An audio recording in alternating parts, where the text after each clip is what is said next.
Hello viewer, সবাই কেমন আছেন? আপনারা আশা করি ভালোই আছেন। বাংলাদেশ আন্তঃশিক্ষা বোর্ড সমন্বয় কমিটি যে একটি বিজ্ঞপ্তি প্রকাশ করেছে, সেই বিজ্ঞপ্তি কি আমরা দেখি। আপনারা থাম্বনেল দেখে বুঝে গিয়েছেন, তারপরে আমি বলে দিই।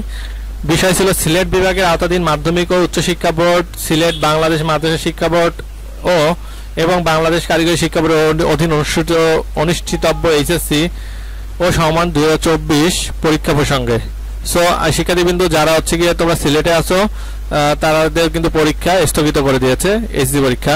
উপযুক্ত বিষয়ের পরিপ্রেক্ষিতে জানানো যাচ্ছে, সিলেট অঞ্চলের বন্যা পরিস্থিতির অবনতি ঘটায় সিলেট বিভাগের আওতাধীন মাধ্যমিক ও উচ্চ মাধ্যমিক শিক্ষা বোর্ড, সিলেট বাংলাদেশ মাদ্রাসা শিক্ষা বোর্ড এবং বাংলাদেশ কারিগরি শিক্ষা বোর্ডের অধীন 30 জুন 2024 হতে অনুষ্ঠিতব্য এইচএসসি ও সমান পরীক্ষাসমূহ 8 জুলাই 2024 তারিখে স্থগিত থাকবে। প্রকাশিত সময়সূচি অনুযায়ী 9 জুলাই 2024 হতে পরীক্ষাসমূহ যথারীতি অনুষ্ঠিত হবে। স্থগিত পরীক্ষাসমূহের সময়সূচি পরবর্তী বিজ্ঞপ্তির মাধ্যমে জানানো হবে।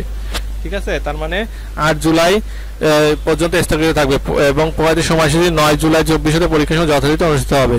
উল্লেখ থাকে যে সিলেট বিভাগ ব্যতীত বাংলাদেশ মাদ্রাসা শিক্ষা বোর্ড, বাংলাদেশ কারিগরি শিক্ষা বোর্ড এবং 8টি শিক্ষা বোর্ডে সিলেট বোর্ড ব্যতীত সাধারণ শিক্ষা বোর্ডের পরীক্ষা প্রকাশিত সময়সূচি অনুযায়ী যথারীতি 30 জুন তারিখ অনুষ্ঠিত হবে। ঠিক আছে শিক্ষার্থীবৃন্দ, তাহলে আপনারা বুঝতে পারলেন যে আপনাদের পরীক্ষা কবে হবে, কাদের হবে না।